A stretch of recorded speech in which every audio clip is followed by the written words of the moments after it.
नमस्कार, मैं सुप्रिया और आप देख रहे हैं 4 PM महाराष्ट्र। लोकसभा चुनाव को लेकर राजनीतिक सरगर्मियां जोरों पर हैं। सियासी दल जनता को साधने के लिए तमाम कोशिशें कर रहे हैं। बता दें कि पीएम मोदी महाराष्ट्र में लगातार दौरा करने के बाद अब दूसरे राज्यों के दौरे कर रहे हैं, जिसको लेकर सियासत जोरों पर है। जिसको लेकर शिवसेना के नेता संजय राउत ने बीजेपी पर बड़ा आरोप लगाते हुए कहा कि प्रधानमंत्री नरेंद्र मोदी भगवान राम के नाम पर वोट मांगेंगे, लेकिन विकास, महंगाई और रोजगार पर बात नहीं करेंगे। संजय राउत ने संवाददाताओं से बातचीत के दौरान दावा किया कि लोकसभा चुनाव के पहले 2 चरणों के बाद भारतीय जनता पार्टी पीछे चल रही है और लोकसभा चुनाव के तीसरे चरण का मतदान 7 मई को होगा। जिससे पहले प्रधानमंत्री मोदी ने रविवार को अयोध्या में राम मंदिर का दौरा और रोड शो किया है, जिसको लेकर संजय राउत ने बड़ा आरोप लगाते हुए बीजेपी और पीएम मोदी पर निशाना साधा है और कहा है कि पीएम मोदी का राम नाम सत्य होने वाला है। पीएम नरेंद्र मोदी भगवान राम के नाम पर ही वोट मांग सकते हैं, लेकिन महंगाई, बेरोजगारी को लेकर वोट नहीं मांग सकते। आपको बता दें कि शिवसेना यूबीटी के नेता संजय राउत ने कहा कि मोदी द्वारका, मथुरा और अयोध्या जाएंगे। वे प्रत्येक मंदिर में जाएंगे, लेकिन विकास, महंगाई और रोजगार पर बात नहीं करेंगे।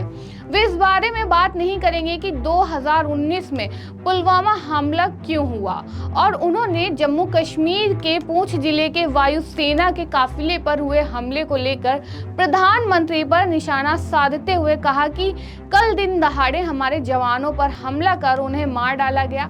मोदी इस बारे में अयोध्या में बात नहीं करेंगे, वे केवल भगवान राम के नाम पर वोट मांगेंगे। इस दौरान संजय राउत ने और क्या कुछ कहा, आप भी सुनिए। 2 चरण जो हो गए हैं चुनाव के, उसमें भारतीय जनता पार्टी पिछड़ गई है। तो अब राम नाम सत्य है। राष्ट्रपति जी को वहां भेजकर कुछ काम करने का कोशिश किया है। अब खुद मोदी जी जा रहे हैं, द्वारका जाएंगे, मथुरा जाएंगे, अयोध्या जाएंगे, सभी मंदिर घूमेंगे, लेकिन विकास की बात नहीं करेंगे, काम की बात नहीं करेंगे, महंगाई हो, बेरोजगारी हो, उसके ऊपर बात नहीं करेंगे, पुलवामा क्यों हुआ उसके ऊपर बात नहीं करेंगे। और कल दिन दहाड़े पुंछ में हमारे जवानों के ऊपर हमला हुआ और जवान शहीद हो गए, उनके ऊपर अयोध्या में बैठकर वो बात नहीं करेंगे। बस राम के नाम पर वोट दो, राम नाम सत्य है, यही कहेंगे। लेकिन अब जनता उनको इस मामले में कोई मदद करने की मूड में नहीं है। औरंगजेब का फैन क्लब कहा है अमित शाह ने। औरंगजेब के बारे में अमित शाह जी को बहुत प्यार है, पहले से प्यार है। ये उनका मिट्टी का धर्म है।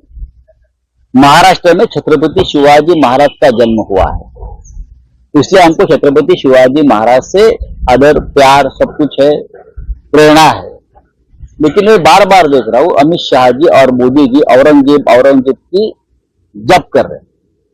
ये इसलिए कि जिस भूमि से, जिस मिट्टी से अमित शाह जी और मोदी जी आते हैं, उसी गुजरात के दाहोद में औरंगजेब का जन्म हुआ है। इतिहास देख लीजिए, अगर बर्थ सर्टिफिकेट चाहिए तो मैं दे दूंगा। औरंगजेब उसी गुजरात की मिट्टी में उसका जन्म हुआ है, इसलिए उनके दिमाग में औरंगजेब है। हमारे दिमाग में छत्रपति शिवाजी महाराज है, डॉक्टर बाबा साहेब अम्बेडकर है, महात्मा फुले साहू है। तो महाराष्ट्र की मिट्टी में उनका जन्म हुआ है। उस विचारधारा से हम आगे जाएंगे और जिस औरंगजेब का जप कर रहे हैं ना अमित शाह जी और मोदी जी, उस औरंगजेब की कब्र हम महाराष्ट्र में जाते। इतिहास एक बार खंगाल लेना। राहुल गांधी ने कहा है कि जो संपत्ति डिस्ट्रीब्यूशन का मामला है जो चल रहा है वो जरूरी है, पहले जातीय जनगणना की जाएगी, उसके बाद किसके पास कितनी संपत्ति है। ये क्या गलत क्या है? हाँ, गरीबों को संपत्ति मिलनी चाहिए। जैसे विनोबा भावे ने उस वक्त उनके जमाने में एक भूदान का बहुत बड़ा मूवमेंट किया था, जिसके पास ज्यादा जमीन है उससे लेकर गरीबों को बांटी थी। इस प्रकार का काम तो बीजेपी के लोग कभी करेंगे नहीं। विनोबा जी ने कहा था सब भूमि गोपाल की, सब भूमि गोपाल की। और अडानी के बारे में मोदी और शाह बोलते हैं इस देश की सब भूमि और सब संपत्ति अडानी की। तो जो संपत्ति अडानी जैसे लोगों के पास है, मोदी शाह ने दी है, उनका बंटवारा गरीबों में होना ही चाहिए। जो ब्लैक मनी मोदी शाह के पास है, उनके लोगों के पास है, उनका बंटवारा होना चाहिए। उसमें गलत क्या है? ये संपत्ति है, गरीबों की संपत्ति लूटकर 10-12 पूंजीपतियों के हाथ में मोदी शाह जी ने दी है। तो हमारी सरकार आने के बाद उनका पूरा बंटवारा हो सकता है, उसमें गलत क्या है? आपको बता दें कि नरेंद्र मोदी अपने 10 साल के कार्यकाल के दौरान पूरी तरह से फेल हुए हैं। उन्होंने जनता के लिए कुछ नहीं किया है। देश में महंगाई चरम पर है, लोग महंगाई से परेशान हैं, देश में अशांति व्याप्त है, युवा बेरोजगारी का दंश झेल रहे हैं, देश के अन्नदाता किसान सड़कों पर हैं, देश में महिलाओं के साथ अत्याचार हो रहा है। लेकिन नरेंद्र मोदी इन सभी मुद्दों पर कभी नहीं बोलते हैं। नरेंद्र मोदी खुद की नाकामी को छिपाने के लिए विपक्ष की कमी बताने का काम करते हैं कि कांग्रेस की सरकार ने पिछले 70 सालों में कुछ नहीं किया, सिर्फ देश को तोड़ने का काम किया। आपको बता दें कि पिछले 70 सालों में कांग्रेस की सरकार ने कुछ नहीं किया, लेकिन जनता को तोड़ने का काम नहीं किया। ना ही कभी किसी मंच से नरेंद्र मोदी की तरह बौखलाकर नफरती भाषण दिया है, ना ही हिंदू मुसलमान के नाम पर जनता के बीच में नफरत फैलाने का काम किया है। वहीं पिछली सरकारों ने देश के लिए कुछ नहीं किया है। नरेंद्र मोदी ने देश को अमेरिका के बराबरी में ला दिया है। फिर इतनी गर्मी में गली गली क्यों दौड़ रहे हैं और विपक्ष पर हमला कर रहे हैं और विपक्ष को कोसने का काम कर रहे हैं? आपने देश को 7वें आसमान पर पहुंचा दिया है, तो नरेंद्र मोदी जनता को क्यों नहीं बता रहे हैं कि मैंने अपने 10 साल के कार्यकाल में कितने करोड़ युवाओं को रोजगार दिया है, महंगाई कितनी कम हुई है, किसानों की आय दोगुनी हो गई है, पेट्रोल 17 रुपए लीटर आ गया है, गैस सिलेंडर 300 रुपए में मिलने लगा है, सभी युवा और देश के मजदूर का जीवन स्तर सुधर गया है। वहीं जब पीएम मोदी ने देश की जनता को धन दौलत से पाट दिया है, फिर चुनाव प्रचार करने में क्यों जुटे हुए हैं? देश की जनता जागरूक हो चुकी है, वो मोदी के जुमलों को समझ चुकी है, जिसके एक एक पाई का हिसाब करने के लिए देश की जनता ने मन बना लिया है, जिसका ट्रेलर 2 चरणों के मतदान में दिख गया है। वहीं बाकी के चरणों में इससे बदतर स्थिति होने वाली है। वहीं हार की डर से बौखलाए मोदी का दिमाग फिर गया है, जिसके चलते वो कहना कुछ चाहते हैं और निकल कुछ रहा है। आपको बता दें कि पीएम नरेंद्र मोदी जिन वादों को करके जनता के बीच उतरे थे, उन वादों में से कई वादे पूरे नहीं हुए हैं। हर मुद्दे पर पीएम मोदी फेल हुए हैं। वहीं अब नरेंद्र मोदी के पास जनता के बीच जाने के लिए कोई मुद्दा नहीं बचा है।